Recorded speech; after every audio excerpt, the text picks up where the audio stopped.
우리 오늘 시편 119편 56절 말씀 가지고 옆 사람과 인사 나눕니다. 주님의 말씀을 지키는 것이 가장 큰 소유입니다. 이렇게 한번 인사 나누겠습니다.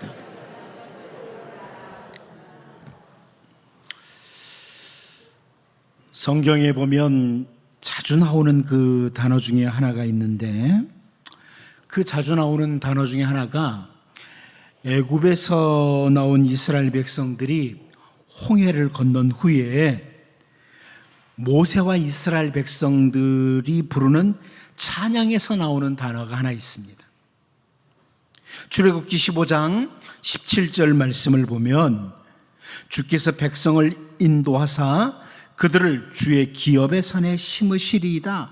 여호와여는 주의 초소를 삼으시려고 예비하신 것이라. 주여 이것이 주의 손으로 세우신 성소로소이다. 이런 표현을 모세와 이스라엘 백성들이 하거든요. 근데 여기 보면 주의 기업의 산에 이런 표현합니다. 여기 기업이라는 단어가 나옵니다. 이 기업이라는 단어가 히브리어로는 나할라라고 하는 단어인데 성경에 정말 자주 나오는 단어입니다. 이 단어는 상속이라, 기업이라, 소유라 이렇게 번역될 수 있는 이런 단어입니다. 이스라엘 사람들은 나할라 그러면 우리는 하나님의 나할라다, 하나님의 기업이다, 하나님의 소유다, 하나님에게 상속받는 자들이다, 이런 의미를 가지고 아주 좋아했던, 행복해했던 그런 단어가 바로 이 기업이라는 단어예요. 오늘 본문 14절 말씀을 보면 내가 나의 기업에서 남은 자들을 버려 그들의 원수의 손에 넘긴 즉 그들이 모든 원수에게 노략거리와 겁탈거리가 되리니 이렇게 말씀하는데 여기 나의 기업 역시 나할라라고 하는 히브리어 단어입니다. 제가 오늘 말씀의 제목을 이 기업이라는 단어, 나할라라는 단어를 소유라고 번역을 하면서 소유라는 제목으로 말씀의 제목을 한번 잡아봤습니다. 오늘 본문을 살필 때 이 소유라는, 나할라라고 하는 이 기업이라고 하는 이 단어로 보면 보기가 참 좋아서 제가 이렇게 정리를 해보았습니다. 세상에 살아가는 동안에 우리가 하나님의 기업, 하나님의 소유로 살아가는 것은 정말 아주 행복한 삶입니다. 하나님의 소유로 세상에 살아간다, 나는 하나님의 소유다, 이것은 정말 행복한 자의 삶입니다.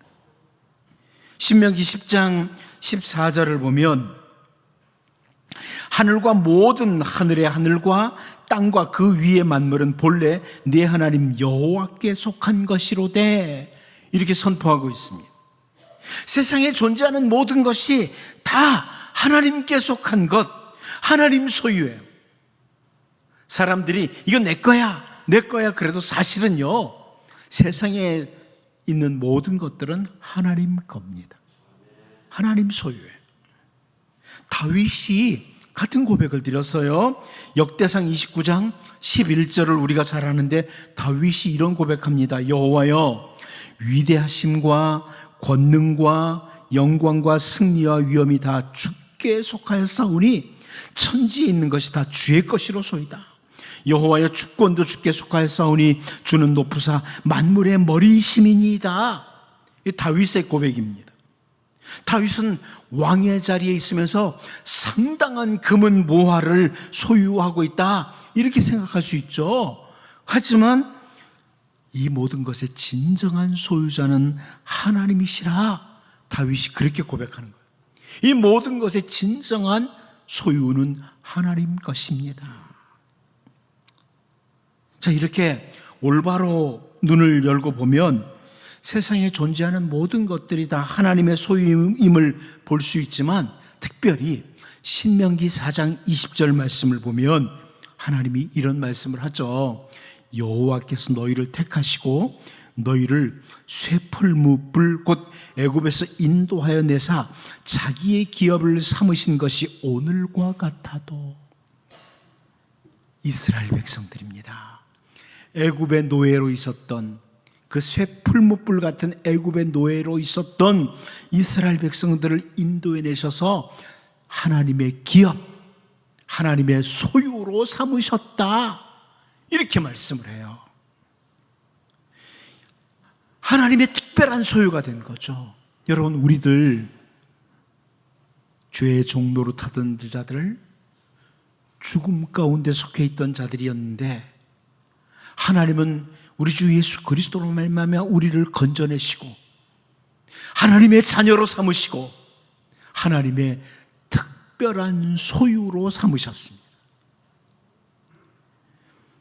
온 세상이 다 하나님의 소유이지만 특별한 하나님의 소유가 된 백성, 이 백성에 대해서 시편 33편 12절을 보면 여호와를 자기 하나님으로 삼은 나라, 곧 하나님의 기업으로 선택된 백성은 복이 있도다, 이렇게 선포하고 있습니다. 여러분, 우리가 복 있는 백성들입니다. 세상의 모든 것들이 하나님께 속했지만 특별히 우리는 예수 그리스도로 말미암아 하나님의 자녀로 삼으신 하나님의 특별한 소유가 된 복 있는 백성들입니다. 그래서 여러분들이 바라볼 땐 세상에 뭐 대단한 사람들 많죠. 아, 저 사람 복도 많지 이럴지 모르지만 훗날 세월이 흐르면 정확히 볼 수 있어요. 우리가 복 있는 사람이었네. 우리가 복 있는 사람이에요. 세상에 사는 동안 특별한 소유로 살아가는 것이 가장 복이 있다, 이것을 기억하고 오늘 본문 말씀을 살펴보기를 원합니다.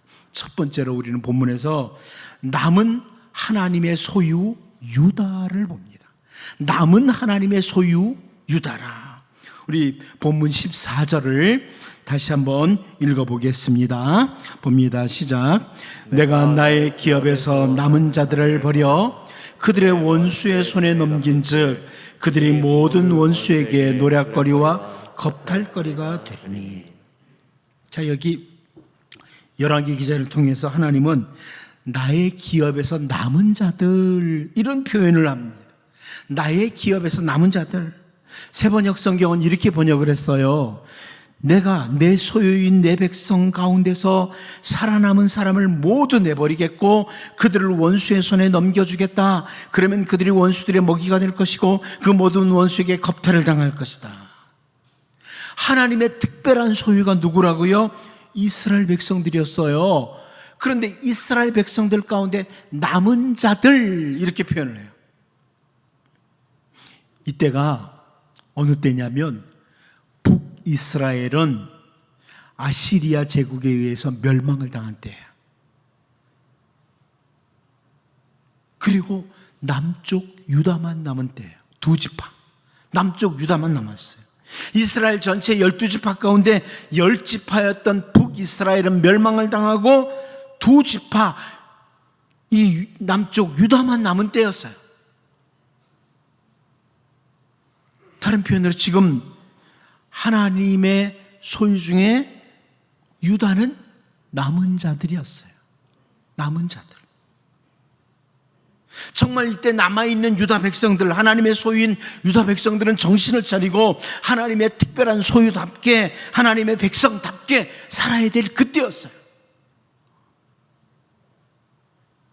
우리 주 예수님께서 공생애 중에 누가복음 그 13장 1절을 보면요, 그때 마침 두어 사람이 와서 빌라도가 어떤 갈릴리 사람들의 피를 그들의 제물에 섞은 일로 예수께 아뢰니, 이런 말씀을 합니다. 예수님에게 어떤 사람들이 와서 하는 말이죠. 빌라도가 이런 악한 짓을 했는데 예수님은 어떤 말씀을 하실까? 이런 생각을 하고 말씀을 드렸거나, 혹은 왜 그 갈릴리 사람들이 그런 고통을 당했습니까? 설명을 듣고자 아마 이렇게 말씀을 드린 것으로 보여요. 그런데 예수님은 다음 절을 보면 누가복음 13장 2절 3절에서요 대답하여 이르시되 너희는 이 갈릴리 사람들이 이같이 해받음으로 다른 모든 갈릴리 사람보다 죄가 더 있는 줄 아느냐? 너희에게 이르노니 아니라 너희도 만일 회개하지 아니하면 다 이와 같이 망하리라. 이런 말씀을 주십니다. 다른 사람이 악행이나 다른 사람의 죄에 집중하지 말고 다른 사람이 넘어진 것에 집중하지 말고 너희 자신을 돌아보라. 너희를 돌아보는 기회로 삼으라. 예수님이 이렇게 말씀하시는 거예요. 이어서 예수님은 또 다른 사건도 연결해서 말씀하시죠. 누가복음 13장 4절 5절을 보면 또 실로암에서 망대가 무너져 치어 죽은 18사람이 예루살렘에 거한 다른 모든 사람보다 죄가 더 있는 줄 아느냐? 너에게 이르노니 아니라 너희도 만일 회개하지 아니하면 다 이와 같이 망하리라. 이런 말씀을 주십니다. 무슨 죄를 지어서 저 사람들은 저 고통을 당할까? 얼마나 큰 죄를 지었기에 그렇게 죽을까? 이런 생각보다는 남은 사람들은 어떻게 해야 된다고요? 하나님 앞에 선 자기를 돌아보라는 거예요. 자기를 돌아봐라. 북이스라엘, 하나님의 특별한 소유 중에 10개 지파가 아시리아 제국에게 멸망을 당했습니다. 남쪽 유다는 하나님의 남은 소유예요. 남은 자들이에요. 이때 므낫세 왕을 비롯해서 유다 백성들은 정말 진지하게 자기를 돌아봐야 될 때 왜 북이스라엘이 저렇게 멸망했을까? 그러면서 자기를 돌아봐야 될 때라는 거예요. 그런데 우리가 계속 살펴보고 있는 것처럼 므낫세와 유다 백성들은요, 우리가 앞절에서 봤죠. 13절에서 내가 사마리아를 잰 줄과 아합의 집을 다림보던 줄을 예루살렘에 베풀고 또 사람이 그릇을 씻어 엎음같이 예루살렘을 씻어버릴지라. 이런 말씀을 들을 수밖에 없는 거예요. 야, 북이스라엘뿐만 아니라 너희도 멸망을 당해야 돼. 이런 말씀이죠. 북이스라엘이 그 사마리아 혹은 아합 왕이 벌을 받은 것처럼 동일한 벌을 받아야 된다. 이런 말씀입니다. 이제 남아있는 특별한 소유들, 유다 백성들이 자기를 돌아봐야 될 때 자기를 돌아보지 못했던 모습을 우리가 확인해요. 하나님의 남은 소유들. 저는 오늘 호흡이 있는 우리들, 하나님의 자녀인 우리들이 하나님의 특별한 소유들 중에 남은 자라는 생각 가지고, 나는 지금 남은 자다, 이런 생각을 가지고 하나님 앞에 정직하게 자기를 돌아보고 신실한 백성으로 서야 마땅하다, 이렇게 봅니다. 이제 오늘 본문에서 하나님의 특별한 소유 중에 남은 자들인 유다가 북이스라엘과 동일한 죄를 지었다, 이것을 여러분 기억하면서 우리 주님이 하신 말씀, 만일 너희도 회개하지 아니하면, 너희도 만일 회개하지 아니하면, 이 말씀을 늘 따라서 자기를 잘 돌아보고 하나님의 특별한 소유답게, 복을 받는 소유답게 신실하게 살아가는 우리 모두가 될 수 있기를 바랍니다. 두 번째로, 우리는 오늘 본문에서 원수들의 소유가 되는 유다를 봅니다. 이제 하나님의 남은 소유들이 원수들의 소유가 되는 이것을 본다는 거죠. 본문 14절을 다시 한번 읽어봅니다. 시작. 내가 나의 기업에서 남은 자들을 버려 그들의 원수의 손에 넘긴 즉 그들이 원수에게 노략거리와 겁탈거리가 되리니. 하나님께서 하나님의 특별한 소유인 유다 백성들을 원수의 손에 넘기시겠다, 원수들의 소유가 되게 하겠다, 이렇게 말씀을 하십니다. 하나님의 손안에 있던 백성들, 하나님 손안에서 행복을 누리던 백성들을 원수들의 손에 넘기시겠다. 이 남쪽 유다가 계속 죄를 짓는 모습을 보면서 하시는 말씀이에요. 여러분, 다윗은 시편 31편 15절을 통해서 이런 표현을 합니다. 나의 앞날이 주의 손에 있사오니, 나의 앞날이 주의 손에 있사오니 내 원수들과 나를 핍박하는 자들의 손에서 나를 건져 주소서. 다윗의 기도죠. 다윗은 자기 인생이 하나님의 손안에 있다고 믿고 언제나 하나님 손안에 머무는 것, 이런 인생으로 사는 것이 행복한 인생이라는 것을 알고 그렇게 고백을 하고 원수들을, 자기를 핍박하는 자들의 손에서 건져달라고 기도를 드리고 있습니다. 포로로 끌려갔던 백성들을 돌아오게 하시겠다는 하나님의 약속의 말씀을 선지자 이사야가 선포하는데요, 하나님께서는 이사야 51장 16절을 통해서 이런 말씀하세요. 내가 내 말을 네 입에 두고 내 손 그늘로 너를 덮었나니 이는 내가 하늘을 펴며 땅의 기초를 정하며 시온의 기르기를 너는 내 백성이라 말하기 위함이니라. 하나님 이런 말씀합니다. 하나님의 손 그늘로 덮어주시는, 다시 말하면 하나님의 소유로 회복을 주시는 귀중한 약속의 말씀이에요. 하나님의 소유로의 회복. 아무리 강대한 나라가 강대한 권력자들이 사랑과 자비를 베푼다고 할지라도 하나님의 소유로 하나님 손 안에서 살아가는 것이 행복입니다, 여러분. 사람이나 어떤 권력에 따라서 움직이는 그런 사람 불행한 사람이에요. 우리는 사사기를 통해서 하나님의 특별한 소유인 이스라엘 백성들을 다른 나라에 넘기신다는 표현을 자주 보죠. 그 가운데 사사기 3장 8절을 보면요, 여호와께서 이스라엘에게 진노하사 그들을 메소포타미아 왕 구산 리사다임 손에 파셨으므로 이스라엘 자손이 구산 리사다임을 8년 동안 섬겼더니 그럽니다. 메소포타미아 왕의 손에 팔으셨다, 팔아 넘기셨다. 그러므로 메소포타미아 왕을 섬기는 자들이 됐다. 이스라엘 백성들이, 이런 말씀입니다. 여러분, 하나님의 손 안에 있는 것이 행복이고 원수들의 손에 넘어가는 것은 고통이요 불행이라는 것을 우리가 사사기를 쭉 읽다 보면 계속 볼 수 있는 거예요. 하나님의 손에 있는 것이 행복이다. 이것을 사사기를 통해 계속 볼 수 있어요. 우리 주 예수님은 우리가 하나님 손 안에 있다는 것, 하나님의 소유로 살아가는 것에 대해서 다른 표현으로 이렇게 말씀하시죠. 요한복음 15장 4절을 통해서 내 안에 거하라, 나도 너희 안에 거하리라.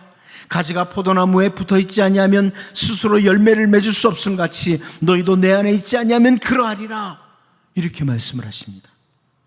여러분, 우리 주님 안에 있는 것, 우리 주님이 우리 안에 계시는 것, 그것이 바로 하나님의 특별한 소유로 살아가는 것, 하나님 손 안에 있는 것, 가장 행복한 삶입니다.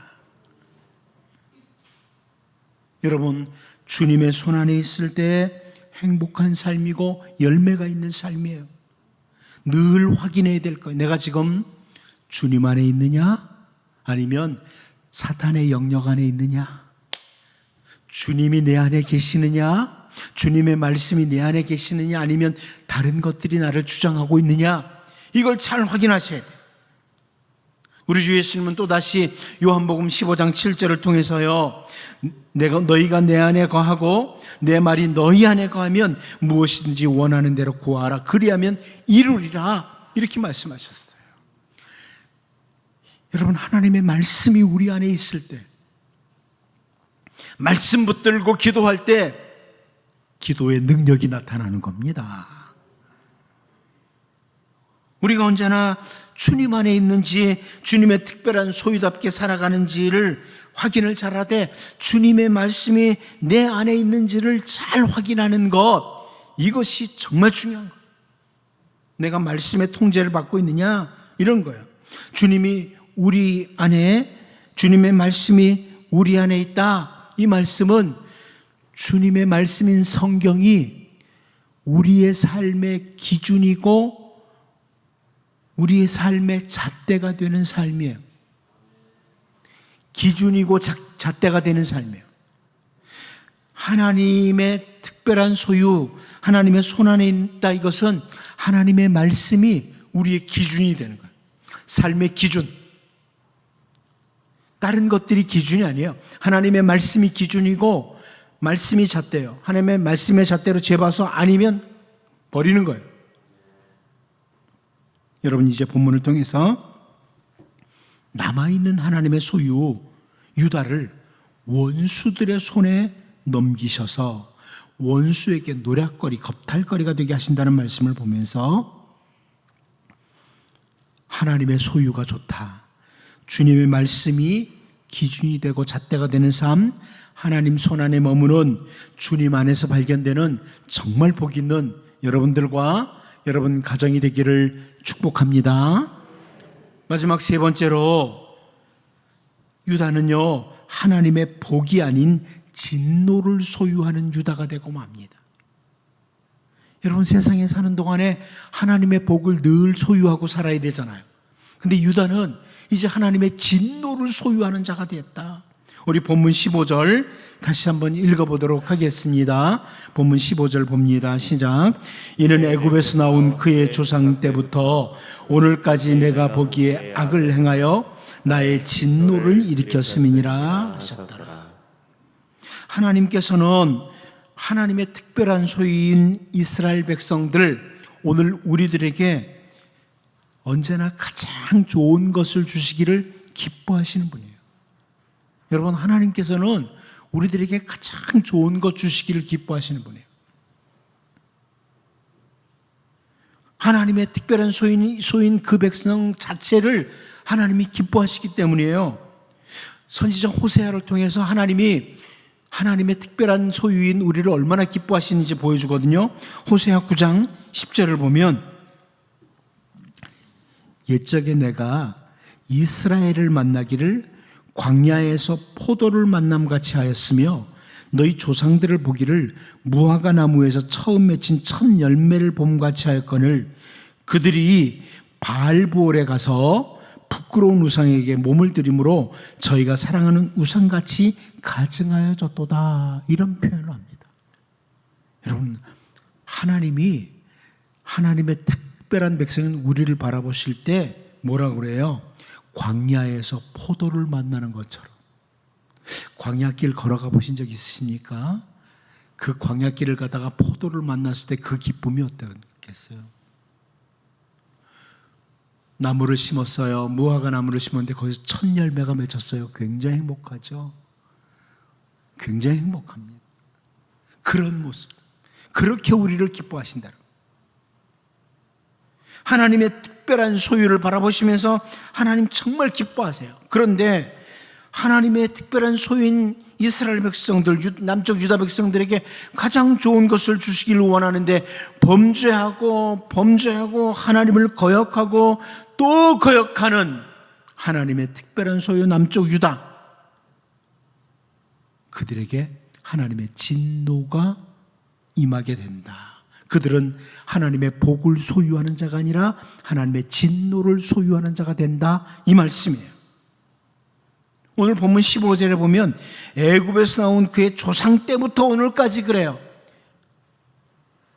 끊임없이 은혜를 베푸셔도 끊임없이 거역하고 반역하는 이스라엘 백성들, 특별한 하나님의 소유인 백성들이었습니다. 여러분, 시편 78편 40절 41절을 보면요,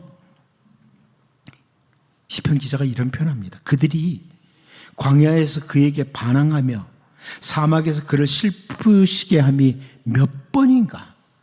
그들이 돌이켜 하나님을 거듭거듭 시험하며 이스라엘의 거룩하신 이를 노엽게 하였도다. 애굽에서 광야길을 통과할 때 이스라엘 백성들이 반역하고 그렇게 하나님의 진노를 일으키시는 이런 행동을 했습니다. 오늘 본문 15절은 광야뿐만 아니라 뭐라고 그래요? 오늘까지라고 그래요. 오늘까지. 사도 베드로는 베드로전서 4장 3절을 통해서 이런 권면합니다. 너희가 음란과 정욕과 술 취함과 방탕과 향락과 무법한 우상 숭배를 하여 이방인의 뜻을 따라 행한 것은 뭐라고요? 지나간 때로 족하도다. 지나간 때로 족하도다. 여러분, 이 말씀 기억하셔야 됩니다. 우리는 하나님께서 복을 주시기를 원하시는 백성들, 하나님의 특별한 소유인 백성들인데요, 하나님의 진노를 일으킬 만한 것은 지나간 때로 족하도다. 이 자세를 절대 놓치면 안 된다. 아유, 내가 잘못 살았던 삶은 지나간 때로 족하다. 이 자세, 여기 앞에 보면 이방인의 뜻을 따라 행한 것, 그래요. 세상 사람들이 사는 것처럼 살아가는 것, 이거 지나간 때로 족하도다. 여러분, 오늘 본문을 보면서 정말 하나님의 진노를 소유하고 살아가는 주의 백성이 아니라 언제나 우리에게 복을 주시기를 원하고 가장 아름다운 것들을 주시기를 원하시는 하나님의 아름다운 복을 소유하고 살아가는 이런 백성이 되도록, 진리를 떠난 삶은 지나간 때로 족하도다, 이런 자세로 살아가는 정말 복 있는 하나님의 백성들로 하루하루 살아갈 수 있기를 바랍니다. 기도하겠습니다. 하나님, 북이스라엘이 멸망하고 남쪽 유다만 남았는데, 남은 자들이 우리 주님이 하신 말씀처럼 너희도 만일 회개하지 아니하면 이런 자세로 신실하게 살 수 있도록 오늘 우리가 남은 자라는 사실을 기억하고, 늘 너희도 만일 회개하지 아니하면 이 말씀 따라 우리를 돌아볼 수 있는 그런 주의 백성들이 되게 하여 주옵소서. 하나님, 언제나 하나님의 말씀이 기준이 되고 잣대가 되는 삶을 살게 하시고, 진리를 떠난 삶은 지나간 때가 족하다고 하는 이런 자세로 하나님 앞에 신실하게 살아가는 주님의 백성들 되게 하여 주옵소서. 예수님의 이름으로 기도하옵나이다. 아멘.